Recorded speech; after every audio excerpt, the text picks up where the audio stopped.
Welcome to the Young Money Podcast with Ross Marais.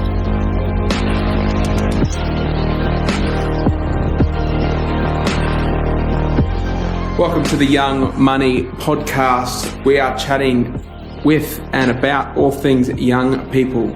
There's some pretty awesome people out in the world doing some pretty awesome things, and we want to showcase who they are and what they're doing with their lives. So from young Australians living in London to young guys and girls starting their own business here on the Gold Coast, talking travel, lifestyle, businesses, relationships, and of course, money.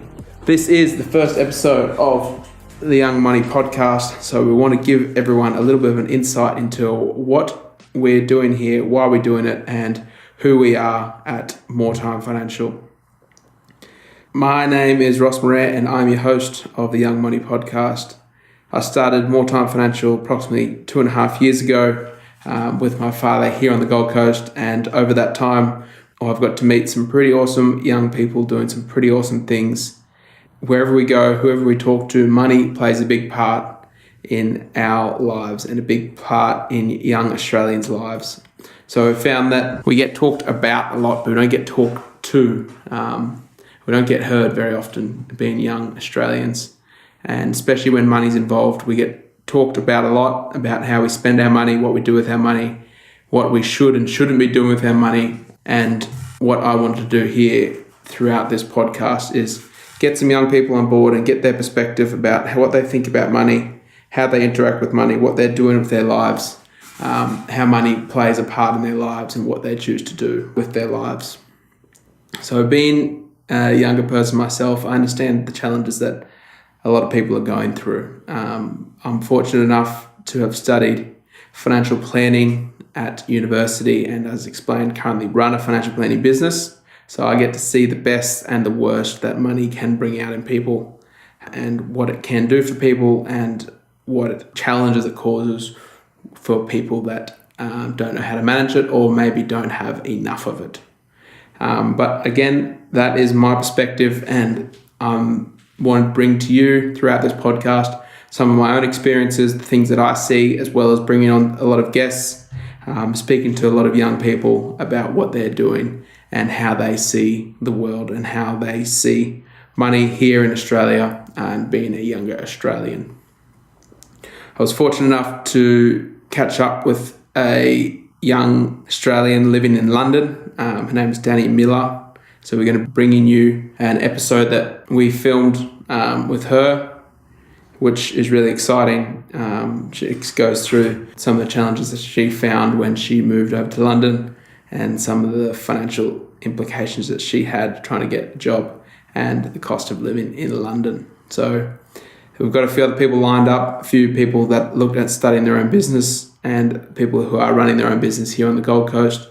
So really looking forward to bringing you those conversations and hopefully just to get a better understanding of what other young people are going through and to let young Australians know that you're not alone and there are other people facing these challenges, and hopefully together we can figure out what we can do about them, and hopefully by providing some insight and some education around finances, we can look at facing these challenges together.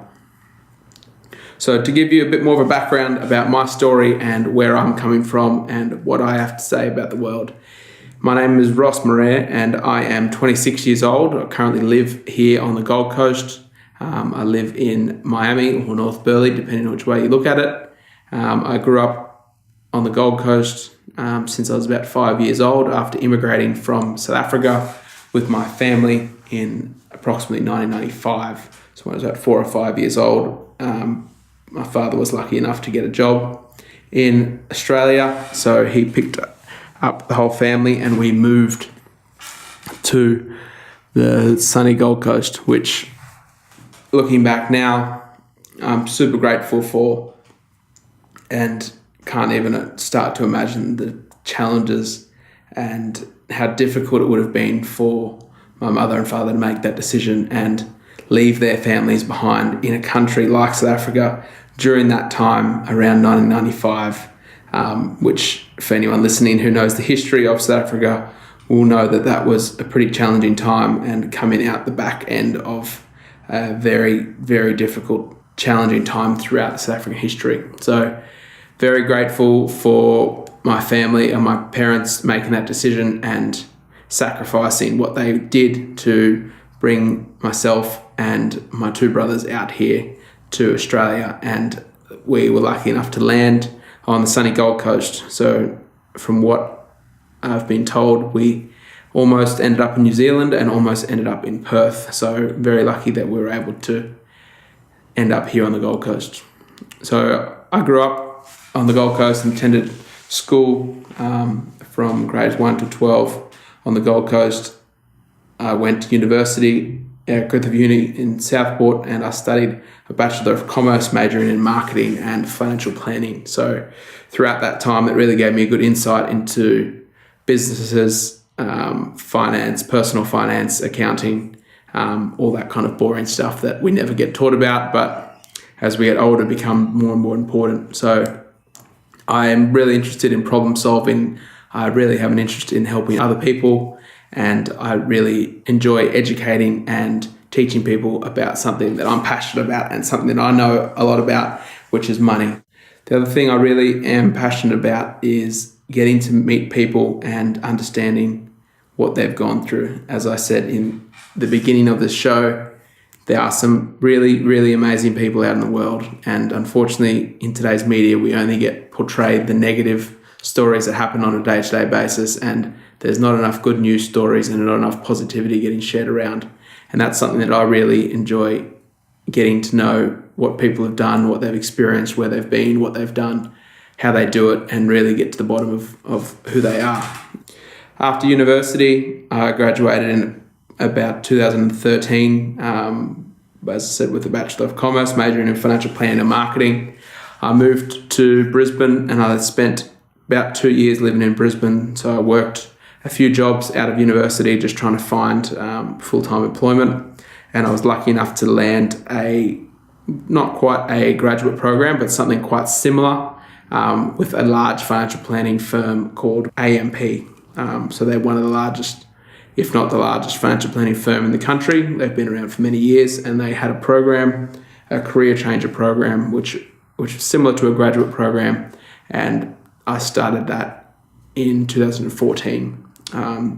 We spent 3 months in Sydney going through our initial training, which was a very interesting experience and something that really was very helpful early on for my career. Then moved back to Brisbane and spent approximately 9 months working in the head office in Brisbane. After that time, my father had just returned back from travelling around Australia for about 12 months, and we got chatting about the idea of going into business together.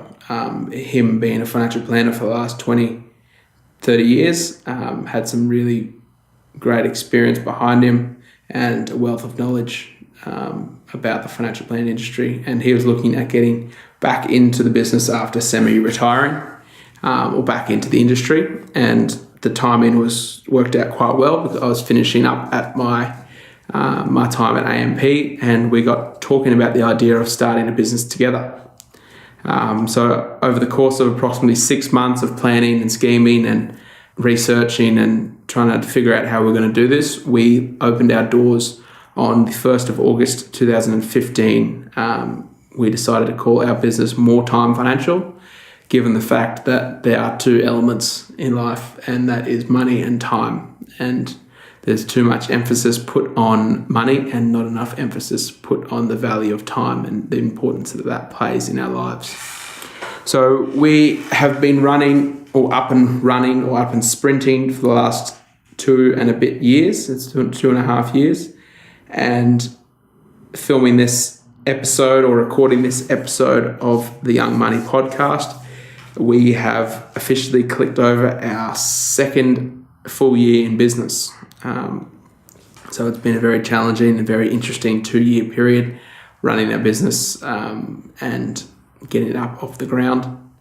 And what I've come to realize is that traditional financial planning or traditional financial planners seem to look after older people, older, wealthier people, people with large superannuation balances that are maybe reaching retirement and need some assistance in what they're doing there. So there's obviously a lot of value that a financial planner can bring and a lot of benefit that people can get out of seeking financial advice. Unfortunately, for the majority of younger Australians, it's not something that they are ever really engaged with or have any interest in, or don't really understand what it is that a financial planner does or can do for them.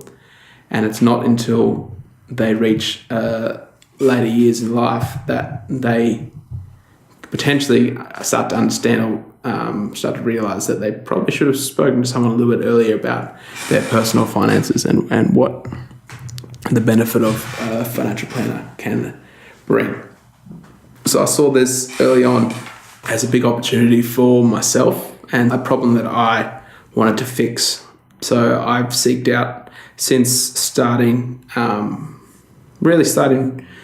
back in 2014 at time at AMP, but more so once we started More Time Financial, was to work predominantly with younger Australians. So focusing on people around my age group or around my generation, so being the Gen Y generation. So typically people aged between 20 and 35 years old, in around about that age bracket. So Gen Y or millennials is what seems to be the term of the day for people in our generation.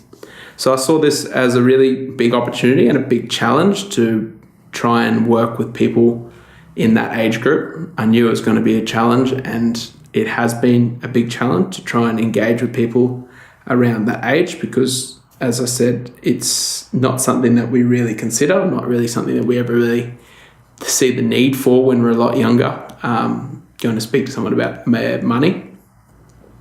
So that's what I kind of set myself on doing, is working with people in that age group, and it's been a very interesting challenge, and I've dealt with a number of younger Australians and helped them get on top of their finances, understand their cash flow, understand where money comes from, understand what expenses that are due and how to set up their bank accounts, how to get out of credit card debt, how to pay down HEX debt, how to repay car loans, those basic kind of day-to-day finances that unfortunately, as I mentioned a few times, we never get taught about at school. Or we get taught about algebra, we get taught about Shakespeare, we get taught about all those things which seem to be important at the time, but as you leave school, become not so important or not as important as understanding day-to-day finances, understanding what a credit card is, understanding what a loan is, how to buy a house, how loans work, what a mortgage is, what the impact of interest rates going up and down are.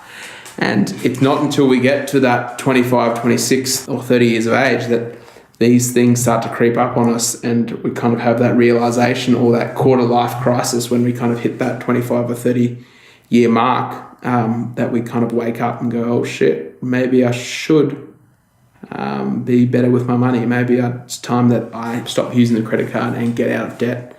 Or maybe if I was a little bit better with my money and maybe not go out to dinner 4 or 5 nights a week, I could afford to take that 6-month holiday through Europe, or maybe I could afford to travel through South America for 12 months. So those are the types of things that we try and sit down and chat with people about. And over the last 2 years, I've had some fascinating conversations with people about how they perceive money, what money means to them, what's important to them. And it's fascinating the different things that people want to do with their lives and the different perspectives people have about their life, and especially when money gets involved. It adds a really interesting element with families and also in relationships and couples when we start talking about money. So what usually happens is that we finish school and things are relatively simple. So we've just finished school, we're feeling pretty happy, we've just done 12 years of study, and then we either start working or we attend university, and things start to get a little bit more complicated. We maybe move out of home and we have to start paying for bills ourselves, and that becomes interesting. For the first time we've had to maybe pay rent, and first time that we maybe had to pay for our phone and pay for fuel for ourselves, depending on what your childhood or what your parents provided you. And then things start to get even a bit more complicated. So we start our first job, we get presented with a form that says we need to allocate something about superannuation, and all we know about superannuation at that time generally is what we see on TV, those people telling us about industry funds or something like that. And then we start our first job, and then we get a pay rise, and we've potentially earning more money than we ever earned before. So I know this was my case. I finished university, and my first job I was earning about $50,000 or $65,000 a year, and that was more money than I'd ever earned in my entire life. So my first paycheck was great. I received about $900 for the paycheck for that week, and there wasn't too much saving going on. So speaking to a lot of people, a lot of clients and a lot of people my age, a lot of friends that have gone through a similar thing, that you get your first paycheck and it's great. You start spending it and you can buy all these things and do all these things. And then we start to get a little bit older, and maybe we get into a relationship, or maybe you need to get a car, maybe you get another pay rise, or you get a promotion. As you start to get a little bit older, around that 25, 26-year-old mark, you'll start to notice a lot of your friends are getting married and starting to settle down and have kids. Maybe some of them are starting to buy a house. And you maybe sit back and you look on Instagram and Facebook and you see these people buying houses and having kids and getting married, and a lot of people compare themselves to others, and it's kind of that next step in our lives where we start to get a little bit more adult, start to get a little bit more older, and things become a little bit more serious.